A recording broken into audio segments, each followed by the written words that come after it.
Hello बच्चों, कैसे हैं आप लोग। उम्मीद करते हैं आप लोग सब बढ़िया हैं। आज हम लोग इस वीडियो में प्रश्नावली 11.4 कक्षा 9 गणित का अध्याय 11 का हम लोग इंट्रोडक्शन क्लास देखने वाले हैं। ठीक है, तो चलिए बिना देरी किए हम स्टार्ट करते हैं। सबसे पहले देखिए आपको किस प्रकार का क्वेश्चन इसमें पूछा जाएगा। तो सबसे पहले आपको एक वृत्त दिया होगा, ये गोल है, इसके इसे क्या कहते हैं, वृत्त कहते हैं। और बीच में जो केंद्र है और ये जो लाइन आपको दिख रहा होगा, ये इसको परिधि कहते हैं। तो केंद्र से लेकर परिधि के बीच का जो दूरी होता है इसको बोलते हैं त्रिज्या। क्या बोलते हैं? त्रिज्या। और ये क्या है? परिधि। परिधि है, यानी ये लाइन भी परिधि है। ये जो पूरा लाइन आपको दिख रहा होगा ये क्या है? परिधि। और यहां से जो बीच में है ये केंद्र है। ठीक है, केंद्र से लेकर परिधि के बीच में जो दूरी होता है, यानी यहां से यहां तक का बीच का दूरी को त्रिज्या कहते हैं। हम बार बार पढ़ते आ रहे हैं। और त्रिज्या को रेडियस बोला जाता है। और रेडियस को हम लोग स्मॉल आर से डिनोट करेंगे। क्लियर है?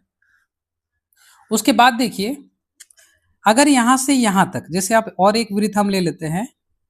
ठीक है, एक वृत्त लेते हैं और जो बीच से, जैसे यहां से यहां आर है तो ये एक आर, और इधर से भी अगर हम करें तो एक आर बन जाएगा। यानी आर और आर कितना? दो आर।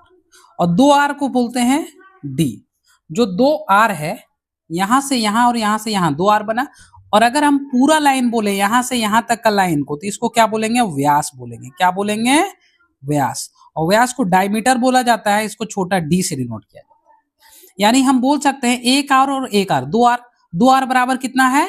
डी है। दो आर बराबर कितना हो जाएगा? डी। क्लियर है? चलिए, उसके बाद हम लोग देखेंगे, यहां से अगर हमें आर फाइंड करना है तो आर बराबर क्या हो जाएगा? डी बट्टे टू। आर बराबर डी बट्टे टू। ये लगभग हमने प्रश्नावली 11.1, 2, 3 तीनों में बात की है। अब हम लोग इससे आगे बढ़ते हैं। अब आपको क्या करेगा, जो गोला है,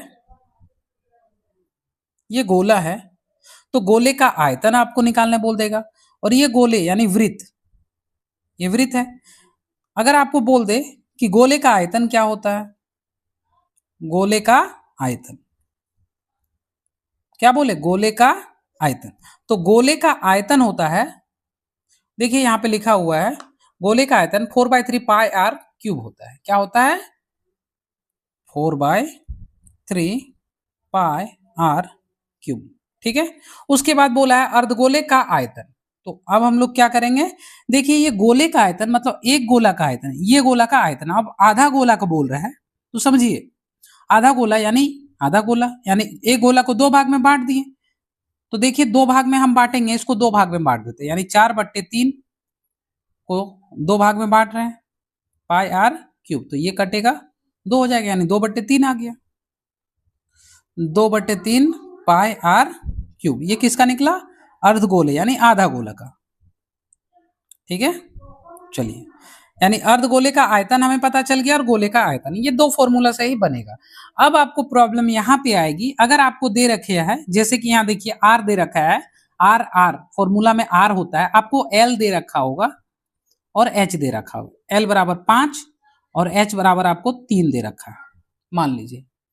तो हम जानते हैं एल, एच और आर का एक रिलेशन, जहां से हम आर निकाल लेंगे। जैसे देखिए यहां आर दे रखा है, आर नहीं दिया है, क्वेश्चन है, मान के चलिए ये क्वेश्चन है, बोलेगा गोले का आयतन ज्ञात कीजिए। तो आप 4/3 पाई का मान 22/7, लेकिन आपको आर चाहिए और आर की जगह आपको एल दे रखा है और एच दे रखा है। तो हम एक रिलेशन जानते हैं एल, एच और आर में। एल क्या है? तिर्यक ऊंचाई। एच क्या है? ऊंचाई। और आर रेडियस। क्लियर है? चलिए, तो हम यहां लिखेंगे एल स्क्वायर बराबर R square plus H square. यानी हमें आर चाहिए, तो अब क्या करेंगे, एल स्क्वायर को रहने देंगे और ये एच स्क्वायर बराबर के इधर भेज देंगे, ताकि आर मेरा फ्री हो जाए। अब एल का मान बिठाइए 5, यानी 5 का स्क्वायर, माइनस एच का मान कितना है? 3, यानी 3 का स्क्वायर बराबर आर स्क्वायर। तो 5 का स्क्वायर 25 माइनस 3 का स्क्वायर 9 बराबर आर स्क्वायर। 25 में 9 गया तो क्या बचा? 16 बराबर आर स्क्वायर। अब ध्यान दीजिए, इधर आर स्क्वायर है और इधर 16 है, तो स्क्वायर यहां से हटाएंगे तो इधर रूट लग जाएगा, बराबर आर। यानी क्या आ जाएगा? 4। यानी आर का वैल्यू कितना निकला? 4। जब r का वैल्यू हम निकाल लेंगे तो अब यहाँ पे पुट कर देंगे या तो यहाँ पुट कर देंगे, ठीक है। चलिए, तो इस तरह मेरा ये भी कंप्लीट हो गया। अब अगर आपको दे दे, क्या दे दे, व्यास दे दे, समझिएगा, क्या दे दे, व्यास, बोले व्यास, व्यास बराबर दे दे 14 सेंटीमीटर। तो व्यास किसको कहते हैं, डी को, यानी ये मेरा क्या दिया हुआ है, डी दिया हुआ है। तब हम लोग आर निकालना है, यानी आर का फॉर्मूला देखिए, अभी लिखे डी बटे 2, लिख देंगे डी बटे 2, यानी यहाँ पे ऊपर में 14 नीचे 2 यानी 7, यानी आर बराबर कितना, 7 सेंटीमीटर मेरा आ जाएगा। इस प्रकार हम आर इस प्रकार भी फाइंड कर सकते हैं, ठीक है। तो यही सब बातें को ध्यान में रखते हुए 11.4 को हम लोग सॉल्व करेंगे, ठीक है। अगर वीडियो आपको अच्छे लगे तो लाइक कीजिएगा, चैनल पे रहे तो सब्सक्राइब कीजिएगा, तथा बेल आइकन में ऑल पे प्रेस कर दीजिएगा, ताकि जब भी हम वीडियो बनाए आपके लिए आपके पास नोटिफिकेशन तुरंत आए। धन्यवाद।